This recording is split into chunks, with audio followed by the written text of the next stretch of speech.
todas y a todos.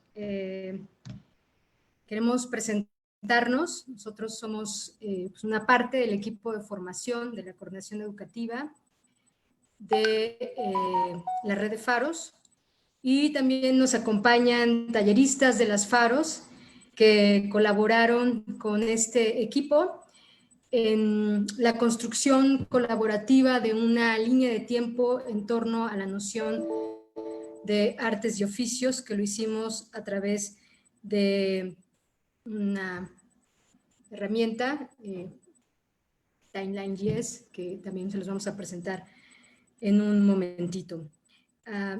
Quiero iniciar primero pues agradeciéndole a la Dirección General de Patrimonio Cultural de la Secretaría de Cultura de la Ciudad de México la invitación a la Red de Faros a participar en este encuentro, y por supuesto la subdirección de las Faros y la coordinación educativa, que les gustó la propuesta que hizo el equipo de formación, que básicamente plantea digamos, esta tradición pedagógica de las artes y los oficios como también un asunto de patrimonio cultural, que viene de larga data, no solo en México, sino en el mundo, y las Faros son parte, digamos, de esta tradición. Bueno, no quiero seguir sin antes presentar a todas las que estamos en todas y todos los que estamos en este conversatorio. Es un conversatorio con bastantes personas, pero nos pareció importante incluir a talleristas cuya colaboración fue fundamental, y para nosotros es muy importante la formación colaborativa, participativa o la coformación, en el que las y los talleristas de las Faros sin lugar a dudas tienen un papel fundamental. Bien, voy a empezar primero con Marisol Recendis. Ella es cronista de Azcapotzalco y es tallerista de crónica, del taller de crónica y también del taller de náhuatl en Faro Azcapotzalco, Xochicalli. Les voy a presentar también a Araceli Romero. Es tallerista de Faro Oriente, a Carlota Ruiz, tallerista de Faro Azcapotzalco, y Ricardo Colina, que es tallerista de Faro La Perulera, que fue uno de nuestros colaboradores más entusiastas, nos mandó un montón de propuestas que fueron muy bien recibidas. Y les voy a presentar al equipo de formación, una parte del equipo de formación. Nos faltan más compañeros, pero pues la idea del equipo fue ceder su espacio también para que puedan participar con nosotros talleristas de la Red de Faros en este conversatorio. Les quiero presentar a Marlene Sánchez, a Jessica Lozano y a Griselda Ashari Martínez. Yo soy Mónica Hernández Arrieta, coordino el equipo de formación. Y pues, bienvenidos y bienvenidas a este conversatorio. Cada vez escuchamos más la palabra artes y oficios. Bueno, evidentemente tiene un rato circulando en el sector cultural. Perdón. Pero se ha hecho cada vez más presente. Sí, por supuesto, por las fábricas de artes y oficios, las Faros, que llevan 20 años. Este año el Faro de Oriente, el primer Faro, los cumplió. También los CAOS, los Centros de Artes y Oficios en Tlalpan, y ahora tenemos un programa completo que implica pues a muchísimos talleristas en la Dirección General de Vinculación Cultural Comunitaria, en el programa TAOC, los talleres de artes y oficios comunitarios. Y nos pusimos a reflexionar de manera colectiva de dónde viene la noción de artes y oficios, y pudimos comprobar junto con todas y todos los que colaboraron en esta línea de tiempo que tiene una larga data. Les propusimos la línea de tiempo porque esta tradición, digamos, pedagógica, hay varias tradiciones en la formación artística y artesanal. Esta es una de ellas, y si bien digamos que los gremios artesanales se sitúan más por razones de documentación, hay más información al respecto. En la Edad Media europea, la verdad es que artesanos y talleres de artesanos, aunque no se llamaran de esa manera, los existe en muchas partes de la antigüedad y por supuesto también en México prehispánico, en Mesoamérica y particularmente en México Tenochtitlán. Entonces iniciamos la línea de tiempo, este es el Timeline GS, iniciamos la línea de tiempo con los talleres de artes y oficios, con la formación artística y artesanal en México Tenochtitlán. Continuamos también más adelante con cofradías y gremios artesanales en la Europa medieval, para irnos hacia cofradías, obrajes, arte inmaterial y otras experiencias de formación en artes y oficios que se dieron en la época novohispana en nuestro país. De ahí nos fuimos al arte inmaterial, en efecto, novohispano, y de ahí nos fuimos a las escuelas de artes y oficios, pero antes de las escuelas de artes y oficios, un movimiento fundamental que es realmente quienes conceptualizaron la noción de artes y oficios, que es el movimiento Arts and Craft en Europa, que tuvo una repercusión particularmente en Inglaterra, que tuvo una repercusión en toda Europa y también en América Latina.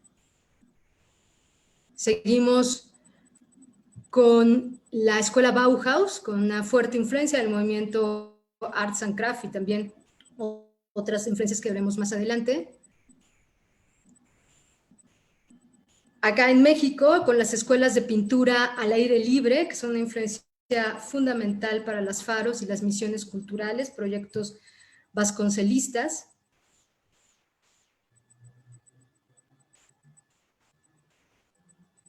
Los talleres y laboratorios de experimentación y de innovación creativa, que hubo varios en México, que ya más bien no respondían a la formación escolarizada, sino que eran otro tipo de formación que venía de los artistas y de movimientos alternativos a las academias, a la Academia de San Carlos particularmente, y a las escuelas de arte.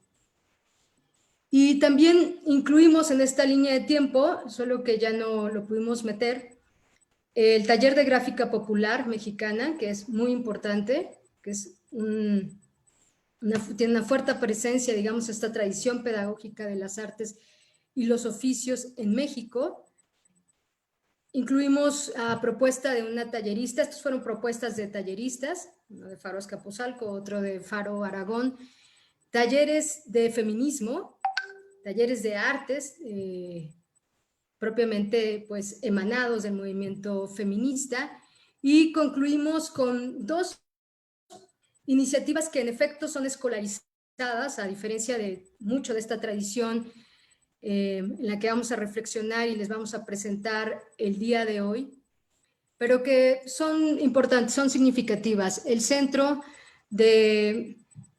Superior de Artes Aplicadas de la Ciudadela, que después le dio vida a la Escuela de Diseño y Artesanías EDA, y antes le precedió el Taller de Artesanos del arquitecto Carlos Lazo, y todos estos son antecedentes de la actual Escuela de Artesanías del IMBAL, que está en San Antonio Abad. Bien, pues vamos a iniciar propiamente este conversatorio, y quisiera primero preguntarle a Marisol Recendis sobre la formación artística y artesanal en México prehispánico, si podemos hablar, si en efecto hubo tal formación y dónde se dieron, cuáles fueron estos espacios de formación. Muy buenas tardes, muchas gracias. Pues los espacios de formación principales en el México prehispánico, donde se desarrollaron las artes y oficios, fueron las tres escuelas más importantes, que era el Calmecat, que era la escuela propia de los nobles, que estaba alrededor de lo que es el Templo Mayor. Y en esta escuela la podemos ubicar el día de hoy en el Centro Cultural México-España, en el sótano, precisamente adornada con las almenas. Ahí principalmente se practicaba el oficio y el arte de la guerra, entre otras asignaturas. También tenemos lo que es el Tepochcali, que se le conoce como la Casa de la Juventud, donde se practicaban en general diversos oficios. La base educativa de Mesoamérica, como lo sabemos, pues es la agricultura. También se veían los temas de agricultura, astronomía, encaminada a los periodos de siembra y cosecha. Y tenemos una escuela específica de artes muy importante, que es el Cuicacali, la casa donde se desarrollaba Inxochilincuicat, que es la flor y el canto. Y también tenemos que esta educación de manera no oficial se impartía en los Calpultin, que en la actualidad conocemos como pueblos y barrios originarios por esta tradición ancestral.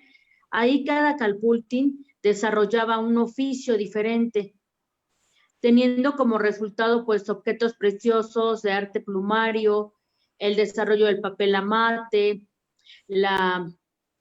algunas piezas de alfarería que tenían una función muy importante para la vida de los antiguos mexicanos, porque había piezas de uso cotidiano, pero también piezas de uso ritual y muchas otras cosas que se desarrollaban.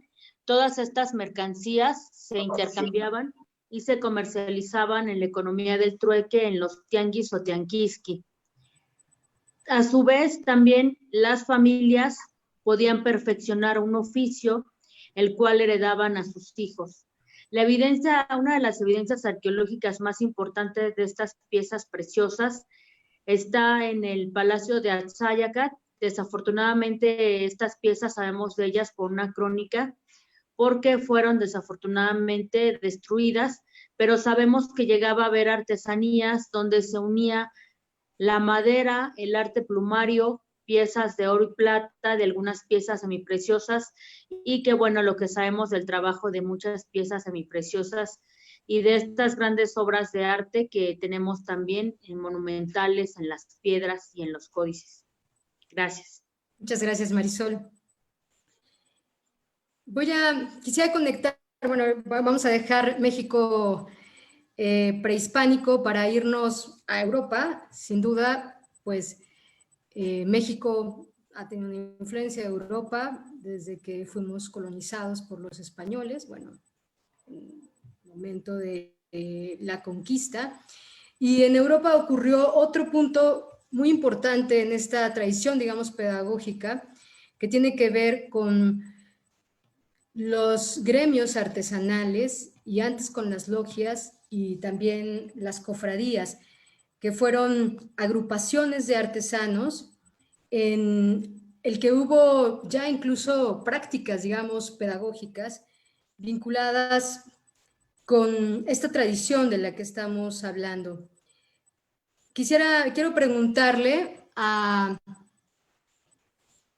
Jessica, que es del equipo de formación y realizó una investigación en torno a este tema, justo sobre las logias, los gremios y las cofradías, las diferencias que había entre ellas, cómo surgieron, y cómo era su organización, que nos pueda platicar un poquito también sobre estas experiencias pedagógicas que se daban en el taller, la forma como se aprendían los oficios artesanales.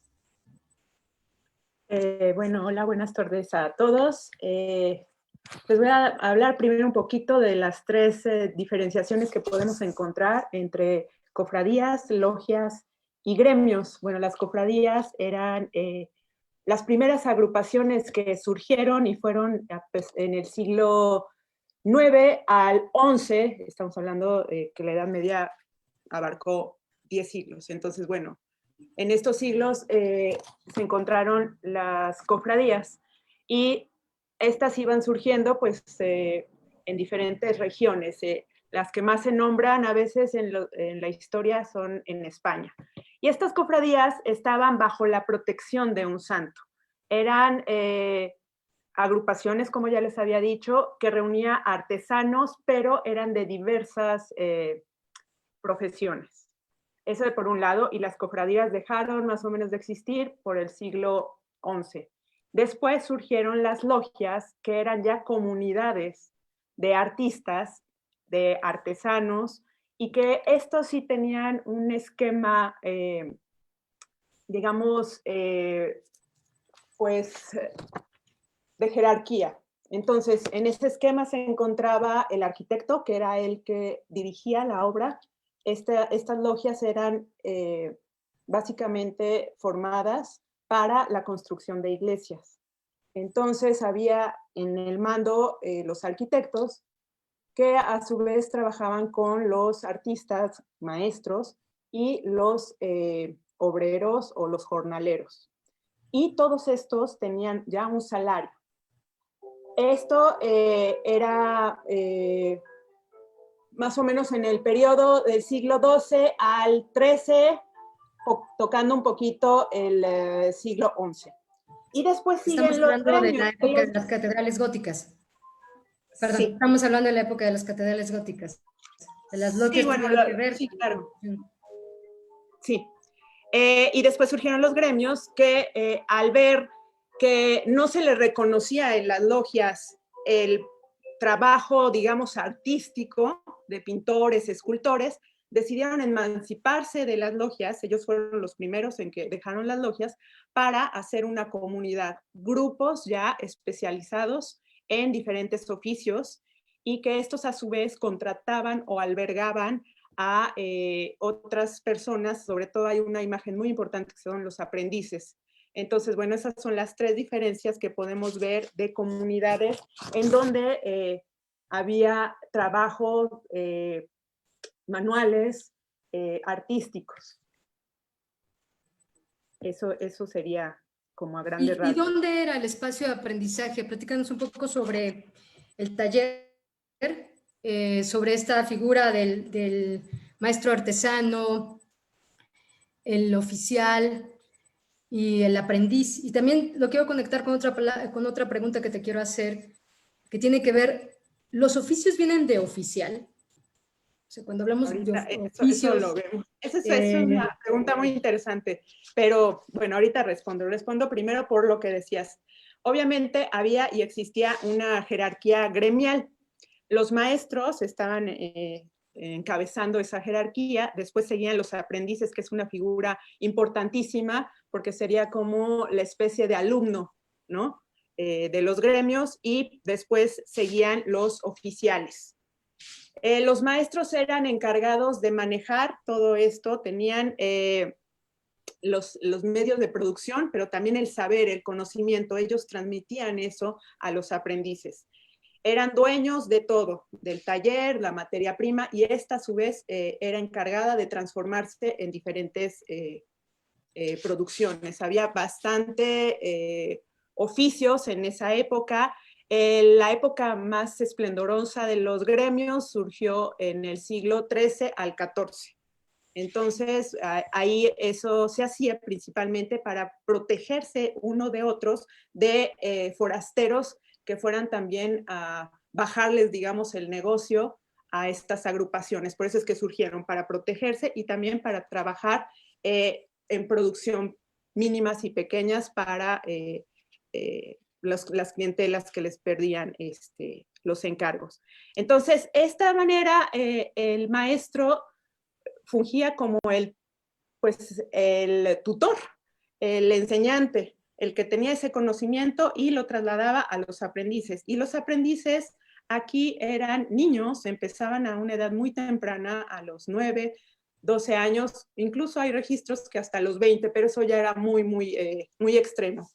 Y estos eran dejados por sus familias a los talleres de los gremios para que ellos aprendieran un oficio y tuvieran una cierta seguridad para su futuro, y que aprendieran técnicas y oficios. Entonces eran depositados y había un contrato que se establecía con los padres y con los maestros, en donde el maestro se prometía enseñarle al aprendiz todo, o sea, no podía guardarse nada, porque era algo que tenía que asegurarse de que continuara tras generación y generación y generación. Entonces el aprendiz era albergado como un hijo, digamos, un hijo era adoptado por algún tiempo, y después ya cuando requería ese conocimiento, que eran como entre 4 o 12 años, dependiendo del oficio en que ellos iban a aplicarse. Por ejemplo, había les huiliers en París, los engrasadores, que ese oficio tardaban 4 años en aprenderlo, o los panaderos de Saint-Denis, también en París, que ese oficio se tardaba 4 años en aprender. Entonces dependía de eso, se hacía un contrato, el maestro adoptaba al aprendiz y ahí le enseñaba todo lo que era referente a ese oficio. Y tenemos otra figura que era el oficial. El oficial era una especie intermedia entre el maestro y el aprendiz. Es decir, que si el aprendiz ya requería todos esos conocimientos que le había impartido el maestro, pero no tenía el dinero suficiente para poner un taller o comprar las herramientas, entonces se quedaba al trabajo del maestro con un salario. Entonces, bueno, esa es como la escala jerárquica, y a nivel pedagógico, pues no nada más entonces vemos que en la Edad Media se tenía el clérigo, por un lado, el conocimiento, o el conocimiento también impartido para los caballeros, sino que también los gremios ya impartían pedagogías para los que quisieran aprender un oficio. Y en la otra pregunta que tú me dijiste, la palabra, pues oficio, viene de opificium.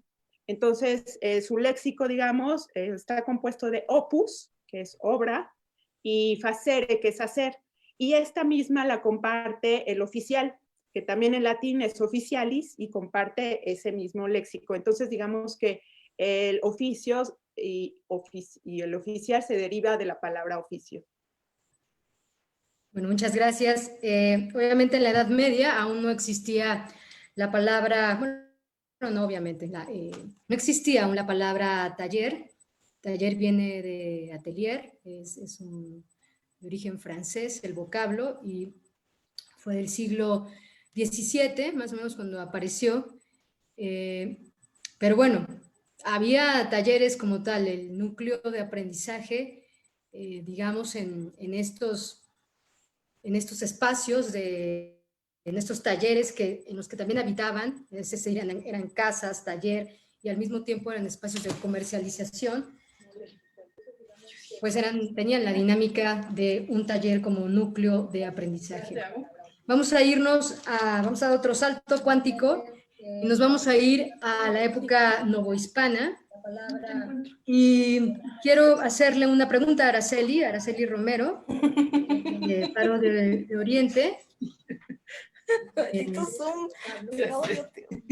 tenemos unas resillas que se nos están metiendo.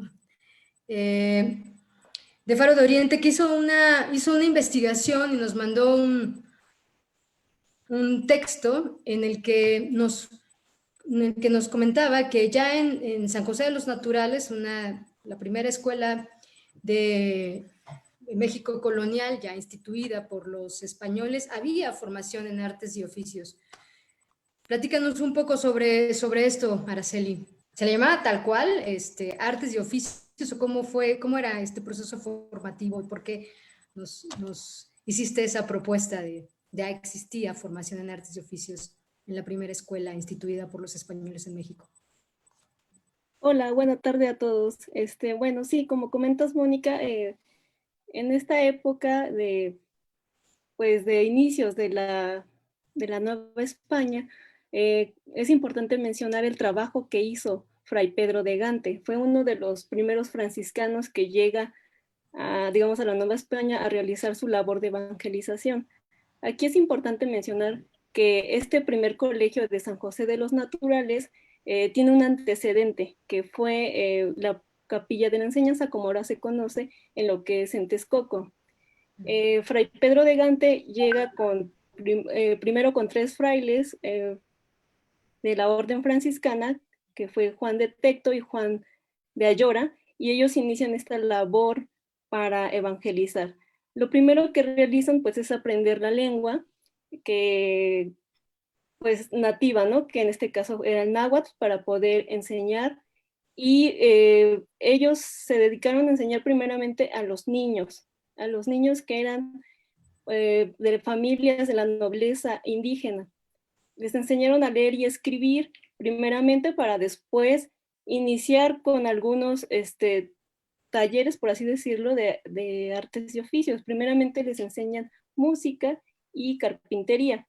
Todo esto está relacionado con la enseñanza en la religión, porque pues era lo que ellos querían, ¿no? Evangelizar a toda la población indígena. Este primer acercamiento que tienen pues les da muchas herramientas para después en 1527 fundar el Colegio de San José de los Naturales, que ya fue en la Ciudad de México y es donde ya se da de una forma más masiva toda la evangelización. Se dice que llegaron a tener más de 100 alumnos y los primeros talleres que se empiezan a impartir aquí pues son de pintura, bordado, sastrería, zapatería y carpintería. Estos talleres estaban muy relacionados con, con las festividades religiosas, porque todo lo que se hacía aquí pues se presentaba en estas festividades. De hecho, se dice que se forma la primer cofradía en este colegio. Muchas gracias, Sara. Y quiero continuar con dos preguntas para Carlota Ruiz, que hizo una investigación sobre colegios, que también nos la mandó, sobre varias escuelas en la época novohispana, en la que también ella identificó que había formación en artes y oficios, pero que tenía un sesgo, digamos, de género, y que había un tipo de formación en artes y oficios dirigida hacia mujeres y otro tipo de formación dirigida hacia los hombres, evidentemente, pues todos atravesados por la evangelización, ¿no? como centro educativo, digamos.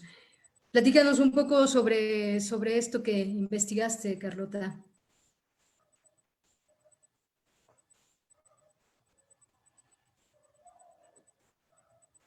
No sé si está Carlota por ahí.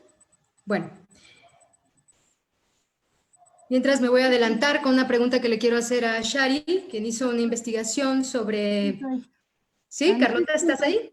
Sí, estoy, nada más que no había desactivado mi micrófono, estaba hablando yo sola. Ok. Mil disculpas, y buenas tardes a todos. Pues sí, complementando un poco lo que decía mi compañera Araceli, pues sí, la primera escuela que se fundó aquí en la Ciudad de México fue la de San José de los Naturales por San Pedro de Gante, pero hubo otras escuelas también fundadas por los franciscanos aquí en la Ciudad de México, que igual tenían como su población objetivo.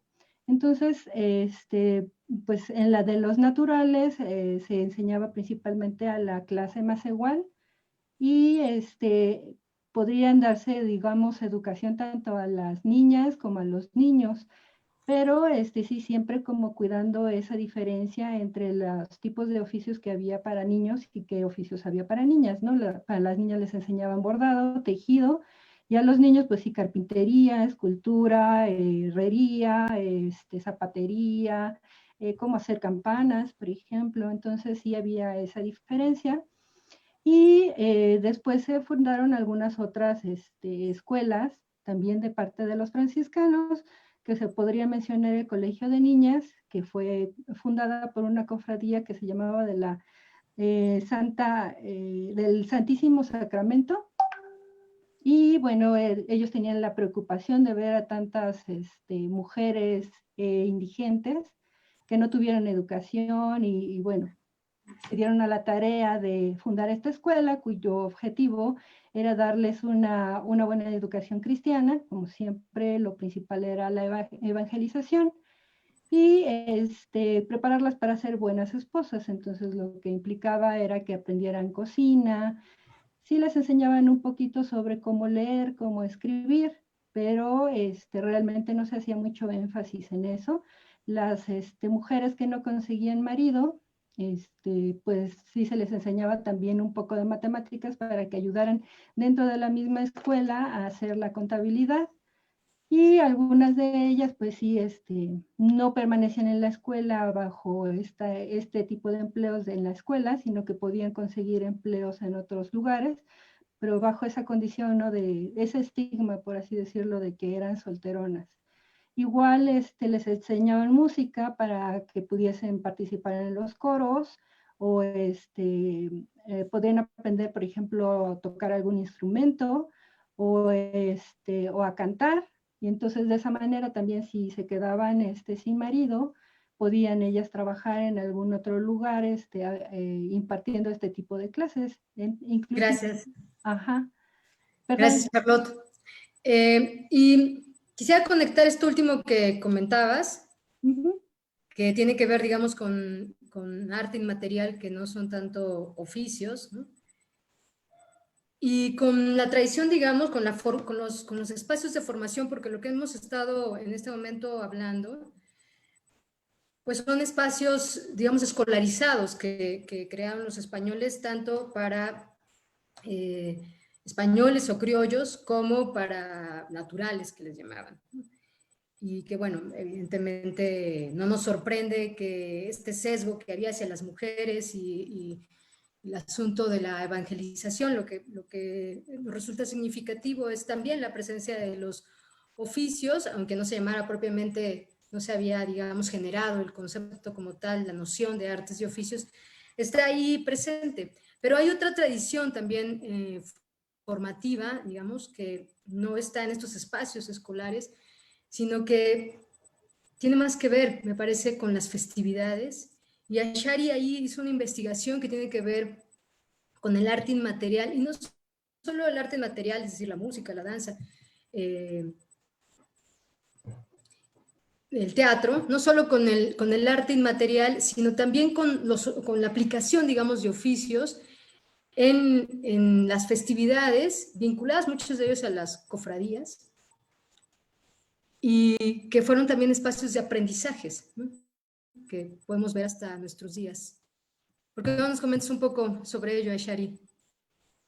Sí, claro que sí, gracias. Buenas tardes a todos.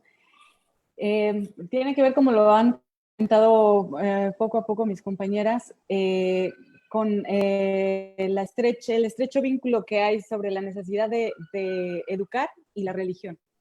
Entonces, a partir de la religión es que fuimos siendo impregnados de la cultura por la misma necesidad, como el lenguaje no era el mismo, las representaciones o la manera de enseñar la religión católica era a través de representaciones de pasajes bíblicos. También se volvía muy importante enseñar la música para que los naturales pudieran ser partícipes de estos eventos religiosos. De tal suerte, y hubo una proliferación tal que en algún momento Fray Juan de Torquemada menciona la necesidad de parar la construcción de chirimías, de trompetas, de flautas, de violas, porque se volvió una necesidad apremiante para los naturales saber, conocer y perfeccionar este arte. Tanto que hubo composiciones polifónicas impresionantes, hubo mucha producción musical del estilo europeo, pero ya con un origen pues novohispano completamente. Eso por un lado, que tomamos la estructura europea, hablando de las representaciones o de la manera en la que se mira la representación a partir de la religión, pero tomando sus propios principios, de tal suerte que ahora somos muy afortunados de tener jarabes, sones, chuchumbés y toda esta cultura musical de la que nacimos, que vino con este mestizaje. Hablando de lo musical, hablando de lo teatral y de lo escénico, pues tiene que ver con el mismo tema de las cofradías, de la necesidad de servir y de tener indulgencias en las representaciones religiosas que se hacían para la propia iglesia. Eso. Hay una cosa muy importante. Fray Bernardino de Sahagún dejó testimonio. Hay, digamos, fuentes escritas que hablan sobre los artesanos, ¿no? Él lo hacía mucho diciendo el buen cantero, el mal cantero, el buen carpintero, el mal carpintero, el buen herrero, etc.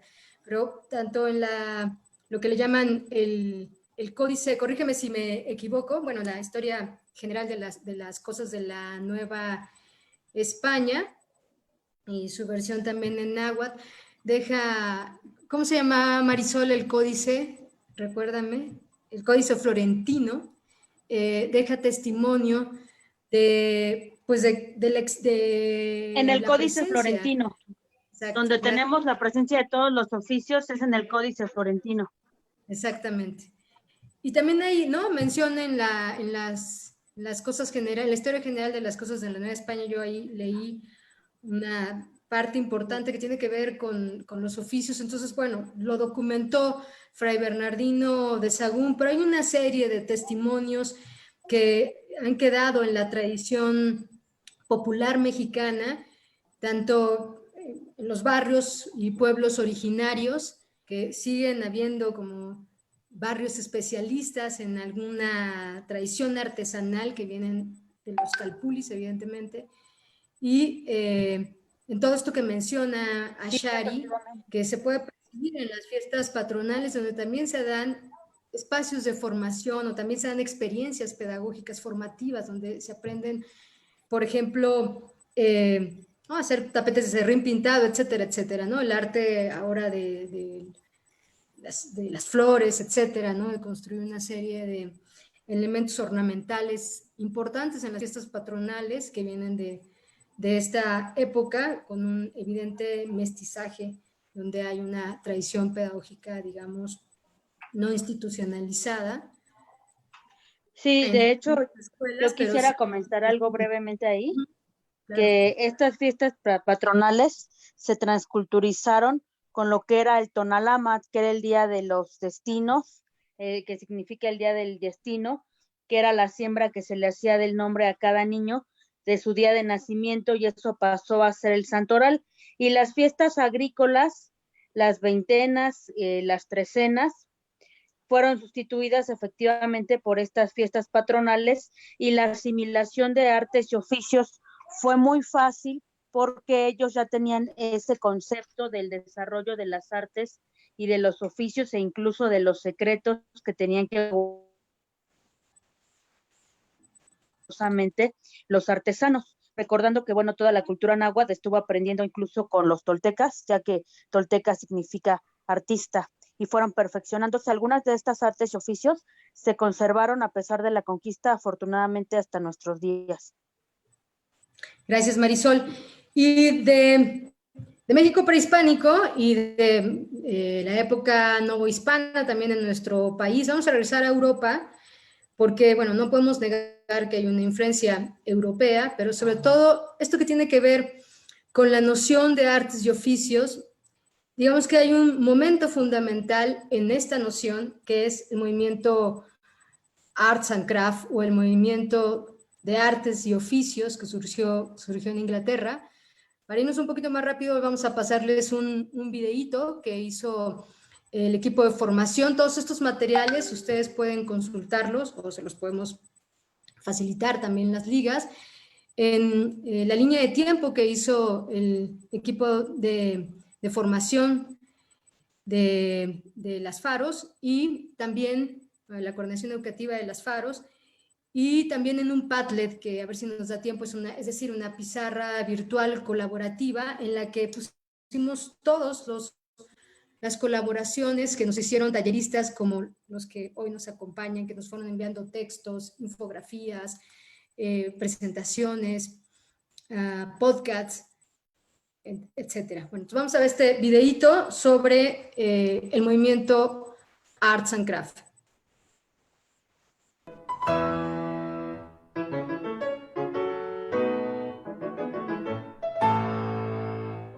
El movimiento social y artístico Art and Crafts se inició en Gran Bretaña a mediados del siglo XIX y comienzos del siglo XX. Se extendió por toda Europa Oriental y Estados Unidos.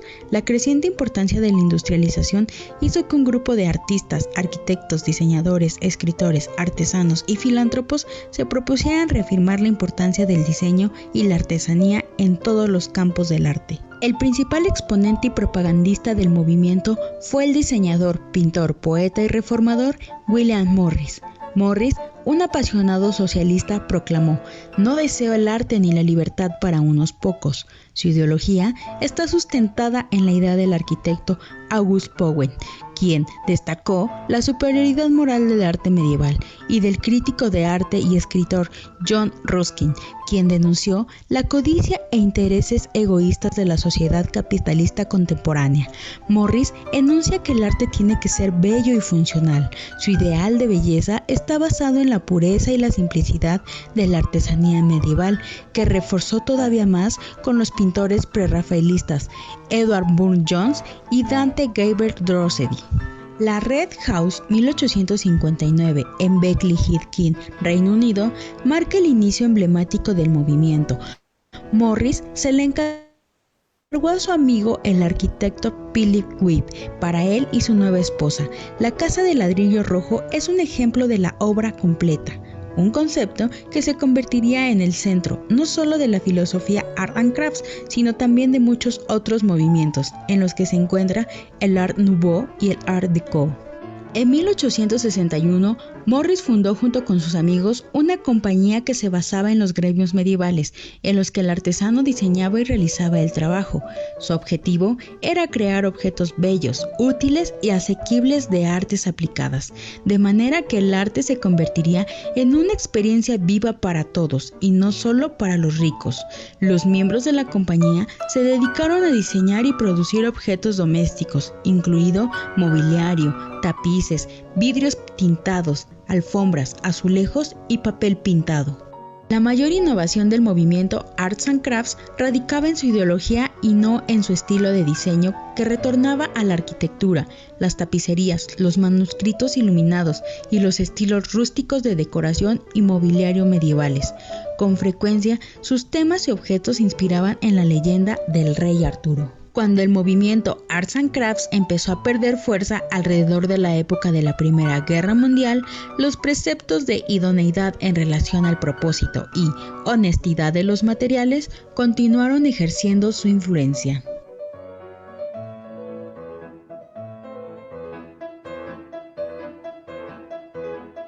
Pues bien, sí, y bien existe una serie de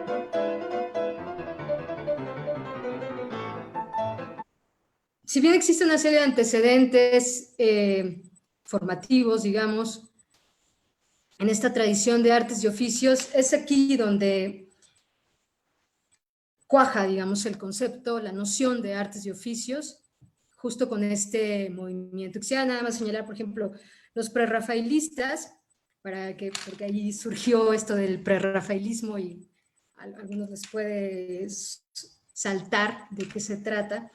Los prerrafaelistas querían un poco, propugnaban por los tiempos anteriores a Rafael, ¿no? Digamos, al clasicismo, etcétera, etcétera. Entonces hay un movimiento que se oponía al clasicismo, que abrazó, digamos, una idea desde el romanticismo, pero vinculado más con el medievo como ideal estético, lo gótico, pero más allá del ideal estético de medieval, tiene que ver con la recuperación de el taller como espacio pedagógico, por un lado, de la figura del artesano como una figura de trabajo manual no alienada, porque es una respuesta al movimiento Arts and Crafts, es una respuesta a la revolución industrial. Entonces, ellos, que además había bastante, el movimiento socialista era muy importante en esa época. Por ejemplo, William Morris conocía, y no solo Morris, sino también Ruskin, un poeta que fue fundamental en los ideales del movimiento Arts and Crafts, aunque él era un poco, él sí de plano decía, hay que eliminar las máquinas, son son una desgracia para la humanidad, la producción mecánica, la industrialización es una desgracia, y abrazaban estos ideales, digamos, para algunos reaccionarios, porque tenía que ver con una época ya pasada, como respuesta radical a la industrialización, que estaba llevando a los antiguos jornaleros o a los antiguos oficiales o a los antiguos artesanos a las fábricas, donde ya no eran dueños de su trabajo creativo, sino que producían en serie alguna pieza y no participaban ni en el diseño, ni en la construcción completa de la pieza, es decir, su trabajo manual les fue alienado, les fue de alguna manera arrebatado en función de la producción mecanizada. Entonces, el movimiento Arts and Crafts fue una respuesta a ello, donde colocaron el ideal del artesano como un aspecto fundamental en el que, y unitario junto con el arte, digamos, ¿no? O sea, no de dividir por un lado el artista como, ¿no?, el artista de los ideales, de la innovación, de la búsqueda creativa y no sé qué, ¿no? Y el artesano como el que puede repetir patrones y etcétera, etcétera, sino que buscaban una unidad de ambos expresiones creativas, lo que fue posteriormente por la escuela Bauhaus, que fue fuertemente influenciada por el movimiento Arts and Crafts, pero también por ejemplo, Valdevelde, que fue uno de los iniciadores del movimiento Art Nouveau y que también tuvo muchísima importancia, muchísima influencia sobre la Bauhaus. Entonces, es un movimiento de recuperación de los ideales estéticos, sí, pero también de la figura de los artesanos y de su forma de organización como una organización comunitaria, como una organización social de cooperación, donde la creación, el espacio de creación era cooperativo y se daba en el taller. Entonces, si bien ellos no tuvieron una escuela como tal, sí hubo una pedagogía en los talleres que crearon en el marco del movimiento, en el que participaron no solo Ruskin o William Morris, sino hay otras figuras muy importantes, donde también Rossetti y otros prerrafaelistas tuvieron influencia. Y algunas escuelas, quiero destacar la figura de Charles Robert Asby, que creó una escuela que se llamó la Guild and the School of Hardcraft, que era una escuela de enseñanza, o sea, que estaba de aprendizaje más bien centrado como en la idea de comunidad de aprendizaje, aunque no se hubiera formulado todavía de esa manera, en esa expresión pedagógica, y donde se efectuaba, digamos, ese aprendizaje en talleres, ¿no?, que tal cual le llamaron talleres de aprendizaje y que se dieron en los primeros años del siglo XX. La intención era devolver a los creadores lo artístico, digamos, ¿no?, a los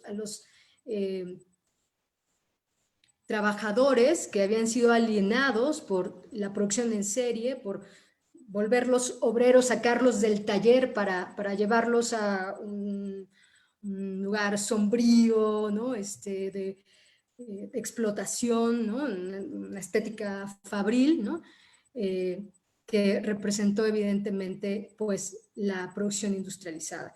Esto implicó el movimiento Arts and Crafts y esto lo recuperó primero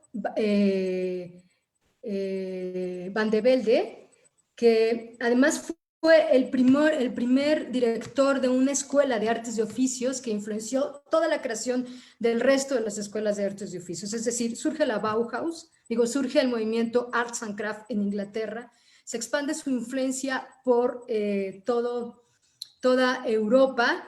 En Alemania, en Viena tienen un importante arraigo, surgen las escuelas de artes y oficios, y una de ellas, muy importante, es la escuela de Weimar, de donde Van de Velde, Henry Van de Velde, fue su director. También lo fue Walter Gropius, que fue el primer director de la Bauhaus, que es una escuela, ¿no? Sí se identifica como un movimiento porque tuvo un manifiesto muy importante y que hoy ese manifiesto se reconoce como uno de los principales manifiestos de las vanguardias, pero era fundamentalmente una escuela experimento, una escuela laboratorio que reivindica los ideales del arts and craft, pero ya no con esta idea de satanización de la industrialización y de la producción mecánica, sino que quieren llevar también la producción mecánica, unir a la producción mecánica en esta idea de conjugar arte, artesanía y también producción en serie en una concepción que ya habían desarrollado antes el movimiento Arts and Craft, que era la de la obra total, digamos, ¿no? Donde puedan estar incluidas todas las disciplinas artísticas, no solo las plásticas, sino también ellos incluían la danza, la música, el teatro, ¿no? Había talleres de ese tipo en la Bauhaus, que tuvo 3 momentos importantes, y el primero fue justo en Weimar. Fue una escuela que duró 14 años hasta que fueron acosados por el nacionalsocialismo, por los nazis, y tuvo que cerrar en 1933. Luego se va a Leipzig y más tarde termina en Berlín. Y su segundo director tiene una influencia también significativa en México porque llega a México exiliado. Primero fue pues Gropius, que fue propiamente el del manifiesto de la Bauhaus, donde se ven ideales muy claros en este asunto de la obra total. Pero también Meyer más bien, llega a México exiliado y tiene una fuerte influencia en un movimiento muy significativo en nuestro país y en un taller también, ¿no? Es un movimiento taller, digamos, que es el taller de gráfica popular mexicana, que recibió directamente influencia de esta escuela Bauhaus. En efecto, la arquitectura tiene un papel fundamental, pero la arquitectura como obra total, digamos, ¿no? Para ellos el mobiliario, igual pasó con el movimiento Arts and Craft, el mobiliario era una pieza creativa en el que, como todo lo demás que implicaba poder estar reflejado en una construcción, así como sucedió con la Red House para el movimiento Arts and Craft, que fue básicamente la casa de William Morris. También la arquitectura representó una expresión de condensación de múltiples disciplinas artísticas, y el mobiliario implicó la creación que reivindicaba al taller como espacio otra vez el taller como espacio pedagógico, donde se aprende haciendo, como en comunidades de aprendizaje, y en la que había una figura central, algunos artistas muy importantes como Paul Klee o como Kandinsky, pero más como guías, digamos, ¿no? Que participaban también en la experimentación. Aquí vamos a pasarles un cachito del manifiesto de la Bauhaus, que es altamente recomendable para todas las personas interesadas en las artes y los oficios artesanales. Bueno, vamos a seguir y vamos a vamos a hacer otro salto y regresar a las escuelas de artes y oficios, pero ahora en México. Y para poder situar, vamos a pasar otro videíto que tiene que ver con las escuelas de artes y oficios en México. Bueno, en México y, por supuesto, España, ¿no? Porque la influencia de España en México, pues no la podemos soslayar, ni modo, aunque no nos guste. O sí, no importa. Sí. Escuelas de artes y oficios. La creación de las escuelas de artes y oficios en Europa y América respondió en gran medida a la crisis de aprendizaje derivada de la disolución de los gremios de origen medieval. Ellas ofrecieron en el siglo XIX una preparación más acorde a las demandas propiciadas por la Revolución Industrial. La introducción de las máquinas facilitó una mayor producción, que implicó la separación del arte y la técnica en detrimento de la calidad de los artículos producidos. Lo que motivó la irrupción de movimientos como el de Arts and Crafts en Inglaterra, que apoyaron una formación empírica basada en el taller al estilo de los aprendizajes gremiales. Las escuelas de artes y oficios también recuperaron el taller como espacio pedagógico que aseguraba la supervivencia del saber hacer. Las escuelas de artes y oficios se han alimentado históricamente de diversos procesos tanto socioculturales como políticos. Nos permitimos proponer los siguientes hechos históricos para enmarcar el proceso por el cual se fue perfilando una mayor presencia de estos centros educativos en nuestro país. De la península ibérica a la Nueva España. Filósofos ilustrados españoles impulsaron un movimiento con el que buscaban la reestructuración del tejido social, instruyendo a jóvenes de la calle, huérfanos, alcohólicos, minusválidos a través de talleres para la enseñanza de las artes. Campomanes y jovellanos entendieron la enseñanza en las artes y los oficios como un formidable laboratorio para desarrollar sus ideas sobre el trabajo. Querían dotar de un valor excepcional a la formación de ciudadanos útiles e industriosos para el bien de la patria. Este modelo de enseñanza llegó a la Nueva España a través de la Escuela Patriótica establecida en el Hospicio de la Ciudad de México en 1786, dirigida principalmente a indios, donde aprendían la religión católica y recibían instrucción en artes y oficios. Las tesis de Campomanes y Jovellanos fueron llevadas a la práctica en la Escuela Gratuita de Diseño en Barcelona. En 1900 se le llamó Escuela de Nobles Artes. En ese periodo se introdujeron mejoras técnicas, nuevos métodos pedagógicos y nuevos presupuestos estéticos bajo la influencia del movimiento Arts and Crafts. La educación en estas escuelas cumple tareas de dignificación de la ejecución manual de los oficios, dirigida principalmente a las clases populares. Bien, Ashari, tú participaste en estos videos, todos estos materiales, pues se los podemos facilitar con gusto, son realizados por el equipo de formación. Platícanos un poco sobre las escuelas de artes y oficios en México. Y si... Claro. Con otra pregunta. No, adelante. Hay una coyuntura importante que tiene que ver con la separación de la iglesia y el Estado, la escuela laica. Entonces, en ese momento hay una necesidad preponderante de la educación por la educación, ya no unida o necesariamente compenetrada con la religión. Me parece que eso forma una parte importante de la concepción de las escuelas de artes y oficios. Otra parte tiene que ver con la necesidad de la educación técnica, de generar, pues, profesionales en cada uno de estos oficios.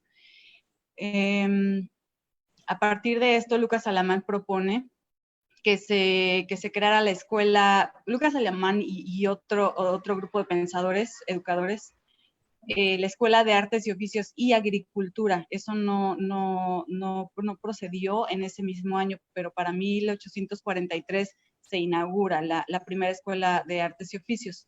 Esas escuelas tenían unas características específicas. De esa propuesta conocemos la ENAO, que es la Escuela de Artes y Oficios para hombres, para varones, y esa escuela tenía ciertas características. Llegaban chicos de entre 13 y 14 años que sabían leer y escribir, acompañados por sus tutores, y en esas escuelas eran instruidos bajo la supervisión de otros profesionales en su oficio para aprender carpintería, herrería, diseño, talabatería y muchas otras más posibilidades en oficios. Lo que ahora conocemos como la ESIME y que forma parte del Instituto Politécnico Nacional se generó en ese momento con la ENA, o la Escuela de Artes y Oficios para Varones. Ahí lo voy a conectar. Hay varias personas que han dicho que las faros vienen de las escuelas de artes y oficios, cuando las escuelas de artes y oficios tienen claramente una vocación técnica. ¿Tú crees, qué opinión tienes sobre eso? ¿Realmente crees que las faros tienen más que ver o vienen de las escuelas de artes y oficios, las fábricas de artes y oficios de la Ciudad de México? No, las escuelas lo estamos viendo justo ahorita, las faros surgen más bien de una necesidad de expresión artística alternativa. Venimos más de la línea de la Bauhaus, más de la línea de la EPAL, más de la línea de las misiones culturales, que necesariamente de las escuelas de artes y oficios, pero era necesario entender como las escuelas de artes y oficios para reconocernos en este otro sitio más alternativo y más creativo artísticamente hablando.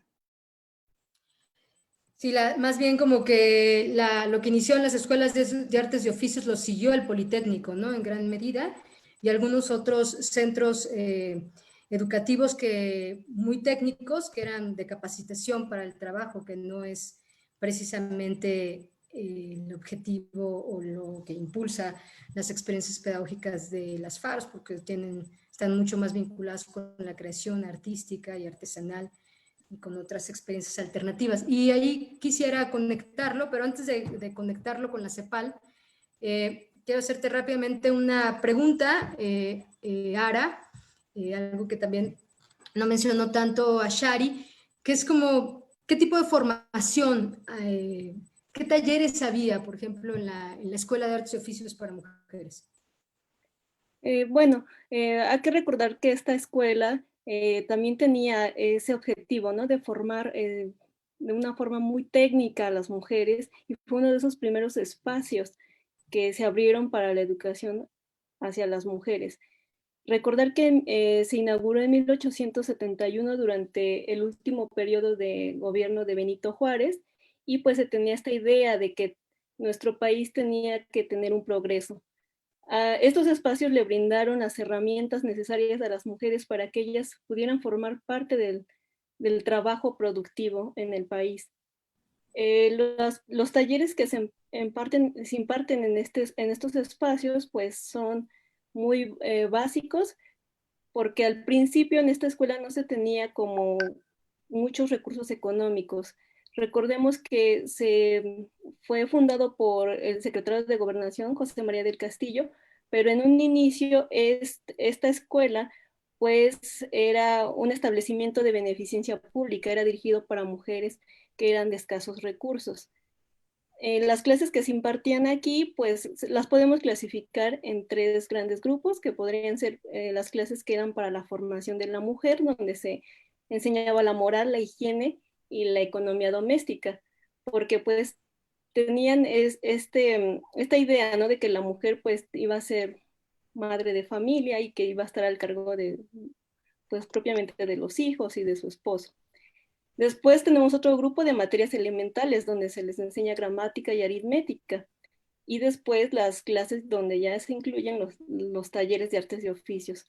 Los primeros que se empiezan a impartir son encuadernación, bordados, tapicería, pintura, relojería. Y con el paso del tiempo pues se van integrando más talleres. De hecho también se enseña inglés, francés y algunas materias más complicadas, como en el caso de química y física, porque se empieza a impartir talleres de mecanografía y telegrafía. Ya en la época de Porfirio Díaz, pues esta escuela fue muy importante porque de ahí salieron pues muchas egresadas que aportaron con sus conocimientos técnicos en las empresas, ¿no? Que se formaban para dar paso ya a la industrialización de nuestro país. Muchas gracias, Sara. Y hubieron otras escuelas de artes y oficios, estas son las que hubo en la Ciudad de México, la Escuela de Artes y Oficios para Mujeres, que esa sí desapareció, la Escuela de Artes y Oficios para Hombres terminó como deviniendo en la ESIME y tenían pues carpintería, mecánica, herrería, etcétera. Y también hay que destacar la Escuela de Artes y Oficios de Guadalajara y la Escuela de Artes y Oficios de Toluca. Y en toda América Latina hubo, bueno, estoy exagerando, pero en muchos países de América Latina hubo escuelas de artes y oficios. Lo que es de destacar es que llegaron muy rápido a México. O sea, se estaban abriendo escuelas de artes y oficios en Europa y ya se abrieron las primeras escuelas de artes y oficios en México, y tuvo que ver con el impulso renovador de la reforma en México. Y hace rato Ashari mencionó que las faros tienen más que ver con la Bauhaus, como la escuela Bauhaus, y mencionó la CEPAL, que son las escuelas de pintura al aire libre. Y junto con las escuelas de pintura al aire libre están las misiones culturales, o bueno, son muy próximas, 2 proyectos vasconcelistas, post-revolucionarios. Y yo quiero preguntarle a Marlene, que hizo una investigación en torno a las escuelas de pintura al aire libre, pues de qué van las misiones culturales y las escuelas de pintura al aire libre. Bueno, pues aquí es importante pues ponernos en el contexto. Estamos en 1920, el país está lleno de problemas, ¿no? Sin embargo, ya hay cierta paz, ¿no? Se logra la pacificación ya después de la Revolución Mexicana. Y bueno, tenemos a un gobierno, que es el de Álvaro Obregón, quien considera que es necesario otorgar a la población elementos básicos de la cultura, ¿no? Y empieza con una perspectiva para la educación de ciudadanos. Y bueno, tenemos también arrastrando desde épocas independentistas, pues un analfabetismo que se dice que en esa época era como el 72%, ¿no? De la población, imaginemos, es muchísimo, 72%. Y bueno, para subsanar todo esto se crea en 1921 la Secretaría de Educación Pública, y como líder está José Vasconcelos, quien, si recordamos en épocas anteriores, forma parte del Ateneo de la Juventud, con ideas socialistas, ideas que tienen que ver con el bien común. Y también hay una idea muy importante que hay que destacar aquí, que tiene que ver con el redimir a los indígenas, ¿no? Entonces, por lo que surgió la idea de crear y de llegar a los lugares más recónditos del país para brindar pues lo mínimo de cultura, ¿no? Entonces, principalmente tenía que ver con alfabetizar. En el caso de las escuelas de pintura al aire libre, bueno, aquí me encanta porque se aplican unas pedagogías que son completamente avanzadas para la época.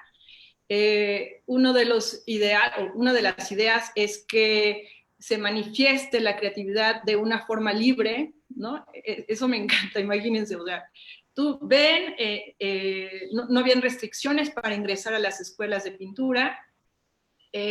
Cualquier persona podía acudir, pero en su momento principalmente entraban niños dirigido a niños y después ya también adultos, como les decía, principalmente de origen indígena.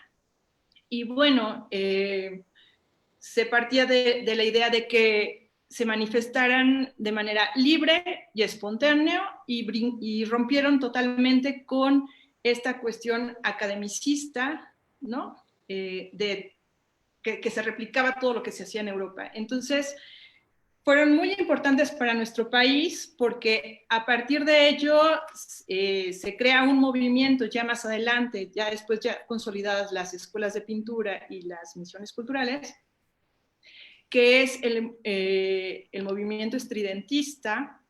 Si podemos poner unas imágenes que están más adelante, y un movimiento que se llama 30-30, que son personajes que también rompen con la academia porque consideran que pues, el arte tiene que ser más libre y no tan estructurado. Entonces, realmente son muy vanguardistas para su época y el legado cultural que nos dejan pues es muchísimo. Aquí hicimos una presentación tipo revista, porque era la época de las vanguardias y las revistas fueron fundamentales. La revista del 30-30 y la revista también del movimiento estridentista tenía muchas de, pues, grabados y otras pinturas y propuestas gráficas que venían de quienes participaban en las escuelas de pintura al aire libre, que recuperaron mucho de la estética indígena. La escuela de pintura al aire libre de Chimalistac fue muy importante y muy conectada con todos estos movimientos, más bien de ruptura, ¿no? Incluso de choque, literalmente, tuvieron choques con la academia y que evidentemente respondían a otro tipo de pedagogías. Y ellos también fueron los primeros que realizaron exposiciones, por ejemplo, en circos, ¿no? Con todo y elefantes y cosas por el estilo. Entonces, bueno, era un movimiento realmente interesante. Y ahora quisiera que abordáramos brevemente otro que a nosotros nos había pasado, no lo pusimos, el equipo de formación, y la propuesta nos la hizo Luis Enrique Flores de Faros Capuzalco, y que sin duda es fundamental, ¿no? En todo este como recorrido anterior a las Faros, a los CAO y ahora a TAOC, al programa social de talleres de artes y oficios comunitarios, que es el taller de gráfica popular. Luis, si nos quieres platicar ahí un poquito sobre el taller de gráfica popular en México. No sé si podamos poner ahí la infografía que nos mandó Luis para la línea de tiempo. Adelante. Sí, gracias. Todavía no veo la presentación de la infografía, porque bueno, ahí están, digamos, los datos mínimos en cuanto a fechas, eventos importantes. Bueno, y aparte de eso, voy a leer un texto breve, que más que centrarme en justo estos datos duros, me enfoco en la significación y las repercusiones que implicó esta experiencia. De entre múltiples posibles definiciones, el taller de gráfica popular podría caracterizarse por la síntesis virtuosa de una plástica pletórica y fértil, aunada a la vocación inherentemente política de buena parte de su amplia producción. Más allá del abierto activismo de muchas de sus figuras más notorias, la empatía con las causas sociales es un sello distintivo a lo largo de su fecunda historia. Y si bien sus icónicas obras, las más populares y perdurables, fueron sí fundamentalmente producto de los talentos o sensibilidades privilegiadas de grandes artistas, la suma de experiencias individuales impacta de manera colectiva en su articulación plástica y discursiva, así como en la percepción y fijación en la memoria y el imaginario populares. Así, la militancia política se conjunta con una estética artística fecunda sin menoscabo alguno de ninguna, sino por el contrario, su potenciación exponencial, en una suerte de sublimación liminal, de síntesis de ambas dimensiones en sus formas más comprometidas y auténticas. La confluencia ideológica de sus integrantes históricos habría de traducirse en imágenes arquetípicas del grabado y en general del arte mexicano, más allá de las diferencias anecdóticas o de los avatares en la financiación del propio taller a lo largo de su existencia. Lo que destaca, por supuesto, la influencia cenital que su extenso archivo significa para cualquier persona interesada en esta disciplina.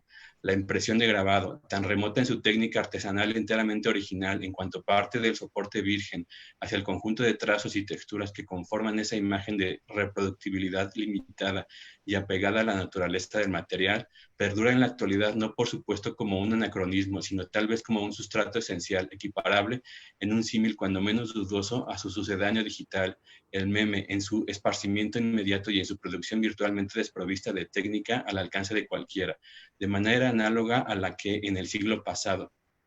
El poder de síntesis de una imagen sería el puente o factor común que enlazaría expresiones en apariencia tan disímiles, aunado a la calidad inagotable del espectro de temáticas posibles a desarrollar al margen de su naturaleza o complejidad.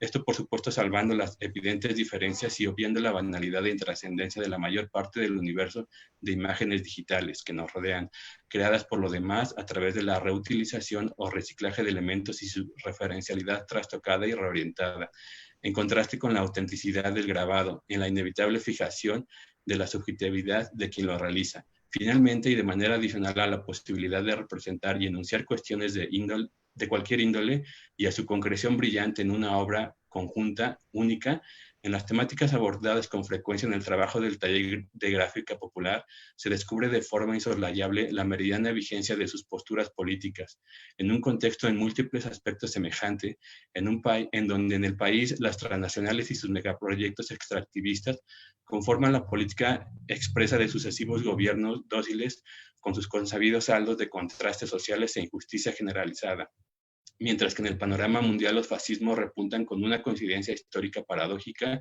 y sórdida, donde en consecuencia la vocación crítica de la expresión artística se revela como necesaria e inexcusable.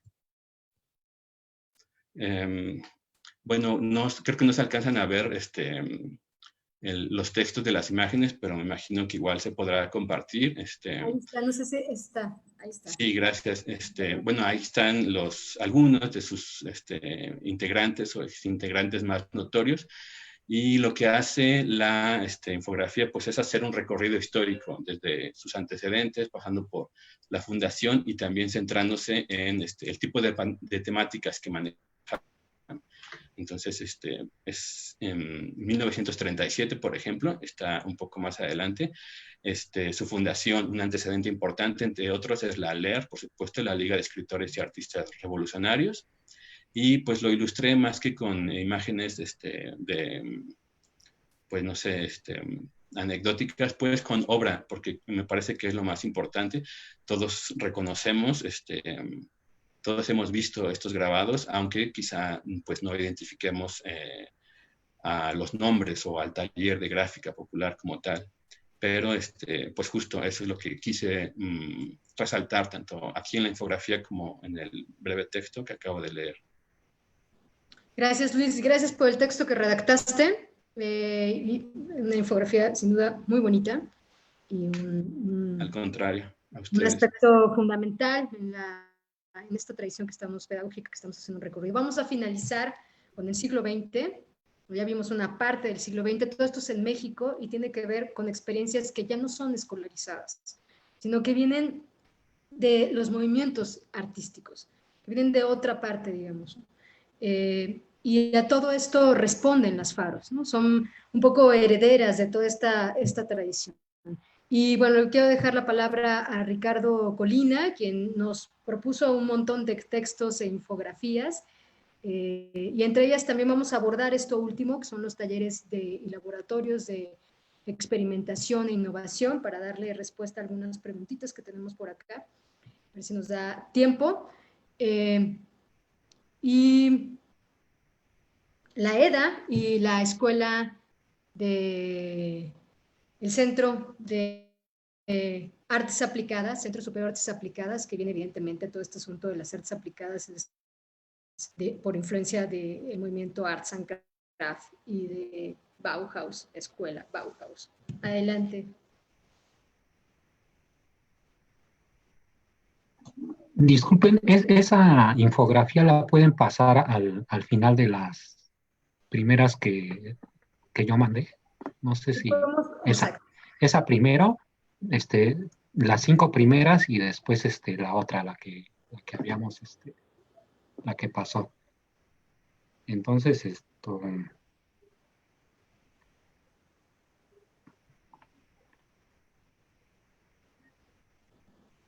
pues lo que enseguida expongo trata de una síntesis sobre la mayoría de las actividades o movimientos de formación alternativa en educación artística que se dieron en la primera mitad del siglo XX, sobre todo en México, y que siempre fueron vinculadas con lo artesanal y los gremios medievales. Presento primero estas 5 infografías y menciono de manera general estas alternativas pedagógicas. Justo Sierra, secretario de Educación Pública, funda algunas escuelas rudimentarias como Milpalta, Tláhuac, Coajimalpa. aparecen los centros populares de cultura. Y bueno, pasamos a la otra infografía, por favor. En este contexto de 1930 a 1940, sigue la influencia vasconcelista con las misiones culturales, el indigenismo y las brigadas culturales. En 1935 surgió el Laboratorio de Arte de la UNAM. El taller de la gráfica popular que mencionó el compañero es en 1937 y el establecimiento en 1938 de la Escuela Nacional de Artes Gráficas. Pasamos a la otra infografía, por favor. Ahí, en 1942 se establecen las misiones culturales también, siguen las misiones culturales. En el 43 se funda el Seminario de Cultura Mexicana y el Colegio Nacional. Aparece el Departamento de Bellas Artes en 1921 y en el 1945 José Gutiérrez funda el Centro de Investigaciones de Pinturas y Plásticos del Poli. En 1948, Chávez Morado funda el Taller de Integración Plástica. En el 46 y 52, el Departamento de Asuntos Indígenas cambia a Dirección General de Asuntos Indígenas. Se crearon los centros de adiestramiento indígena. La otra infografía, por favor. De 1950 a 1960 siguen las misiones culturales. En el 52, el taller de artesanos es fundado por Carlos Lazo. Se funda en el 58 el Centro Superior de Artes Aplicadas, dirigido por Jorge Olvera. Se establecen los centros de capacitación para el trabajo rural. La última infografía, por favor. Aquí se crea, para castellanizar a la población, se creó el Servicio de Promotores Culturales en el 64, la creación del Centro de Diseño del Instituto Mexicano del Comercio en el 71, y se crea el Taller Coreográfico de la UNAM, dirigido por Gloria Contreras. El INBA, bueno, ya posteriormente, el INBA le encomendó a José Chávez Morado la creación de la EDA en 1962. Bueno, vamos a... La EDA es la Escuela de Artes y Diseño. Pues muchas gracias. Vamos a ver rápido, hacer un repasón así muy rápido, ya nos comimos el tiempo de estos talleres de experimentación. Hay uno muy importante que es el taller de arte, el laboratorio de arte, se llama, le pusieron así, laboratorio, que es el antecedente del Instituto de Investigaciones Estéticas, en donde hasta la fecha hay un sinnúmero de diálogos que van desde el arte prehispánico, el arte mesoamericano, hasta el arte contemporáneo, y todos ellos caben y van tejiendo algunos vasos comunicantes.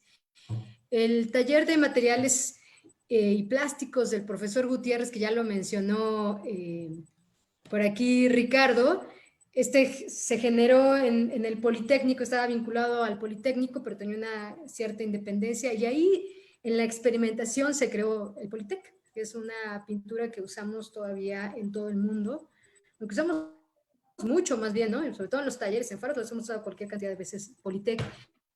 En este taller participaron, que era de mucha experimentación con materiales, Arnold Belkin, entre otros reconocidos artistas visuales. El taller de integración, ese investíguenlo, es muy bonito, es el TIP. Es un taller que es muy interesante porque ahí gestionaban por ejemplo, estaba vinculado a la pintura mural, entonces gestionaban los muros, los recursos, etcétera. Funcionaban como una suerte de cooperativa, entonces alguien podía gestionarlo y entre todos generaban la idea, la producían, participaban en un ejercicio de autocrítica y los recursos se los repartían de manera equitativa. Es una experiencia realmente muy grata, la del taller de integración. hay este antecedente del taller de artesanos, ya lo mencionamos, no lo vamos a decir, no nos vamos a detener mucho porque el tiempo ya se nos vino encima, pero es el antecedente con toda esta idea, con todo este impulso del Arts and Craft y de la Bauhaus, surge este taller de artesanos. Había una serie de talleres también que ya no mencionamos en Europa vinculados a estos movimientos de los que hablamos, que son talleres de artistas para recuperar todo el bagaje artesanal, ¿no? Pues tiene un poco esta intención el taller de artesanos, y ya no tuvimos mucha oportunidad de mencionar la escuela, el Centro Superior de Artes Aplicadas y la Escuela de Diseño y Artesanías, pero tienen que ver con este impulso de llevarlo también a lo utilitario, y finalmente pues un laboratorio, un taller que ha sido fundamental. No queríamos dejar pasar expresiones de talleres de innovación en las artes escénicas, en este caso particular el taller coreográfico de la UNAM. Bueno, pues fue una visión panorámica muy de aproximación ahí para dejárselos, porque vale mucho la pena pues meterse en cada uno de estos puntos. A ver si podemos pasar rápidamente el Padlet. Al final de esta construcción colaborativa en torno a la línea de tiempo para saber más sobre la noción de artes y oficios y su práctica pedagógica, construimos entre todas y todos en este experimento también de formación colaborativa una pizarra colaborativa en las que están todas las colaboraciones, valga la redundancia, que recibimos de talleristas de la red de Faros. Entonces, si ustedes quieren pues acceder a ella, pues con mucho gusto les podemos allí proporcionar la liga a través de las y los compañeros de la Dirección General de Patrimonio Cultural. Bueno, pues nos hemos comido el tiempo. La verdad es que había más que preguntas, había comentarios, hubo muchísimos comentarios de Javier Morales, que sí nos pregunta, nos dice una pregunta: ¿los pilares tienen en su esencia algo de esto? Bueno, creo que tienen la verdad es que nosotros la Secretaría de Cultura no lleva propiamente los pilares, lo lleva la Secretaría de Educación, pero sí en pilares hay talleristas de TAOC, de talleres libres de talleres del programa social, talleres de artes y oficios comunitarios, y sin duda también tienen que ver con toda esta tradición pedagógica que, como ustedes pueden observar, es de muy larga data, y bueno, ya no nos alcanzaría para hablar de Faros. También hay varios comentarios de Romina Imuris, que pues felicita a todo el equipo, es particularmente a Marisol Reséndiz de Faro Azcapotzalco, que le manda un abrazo a Marlene. Alberto Banda dice: muy bien, Luis, felicitaciones a los talleristas de Faros y al equipo de formación. Alberto Banda pues fue un gran impulsor y creyó en el trabajo del equipo de formación y toda esta propuesta colaborativa, y pues sí, Luis nos presentó un extraordinario material que él redactó, ¿no? Este texto. Desafortunadamente nos quedó poco tiempo, entonces ya no hubo forma de leerlo nos piden las ligas, sí, con mucho gusto las vamos a proporcionar. Y pues básicamente hay comentarios. Angélica Soriano nos dice: excelente información, saludos. De Javier Morales hay un montón, entonces no sé si me dé la vida para leerlos todos. Nos dice Manuel Cacalot: bonita tarde, nos saluda a todos. Luis Barrera: muy buenas tardes a todos y todas. Bueno, estaban saludando más bien. Acá ya hay un comentario. El primero de Javier Morales dice: sí, y ahí estudiamos, mi padre, bueno, no sé a cuál se refería, a cuál de las propuestas que hicimos, Teo Hernández y yo, y nuestra hija querida Endina, ahora en el centro de la imagen. Nos manda Antonio Rizo saludos y gracias. Elizabeth Loreley, saludos a Marisol. Alfredo Méndez nos saluda a todos, igual que Beatriz Palacios, Luis Barrera, Geri Oa, Nocto Gil, Marcel Franklin Mellen, no sé si lo haya pronunciado bien, Richard CB, Jesús García, Alejandro Montoya, Rosa Check, Marta Patricia Landeros, ya le había dicho, Shinlu MX, Centenario Virgo, Juan Galloso, Osvaldo Alcacio nos dice, excelente contenido, saludos a todos. Rosa Check, qué interesante, muchas gracias. Y muchísimos comentarios de Javier Morales. Romina Imuris, hermosa diversidad, saludos a todos y todas. Los ponentes, especialmente a Marisol Reséndiz de Faro Azcapotzalco. Alberto Rizo nos manda unos aplausos, muchas gracias. Javier Morales nos puso como unos 15 comentarios, perdón por no poderlos leer todos, pero ya nos pasamos por 1 minuto de tiempo.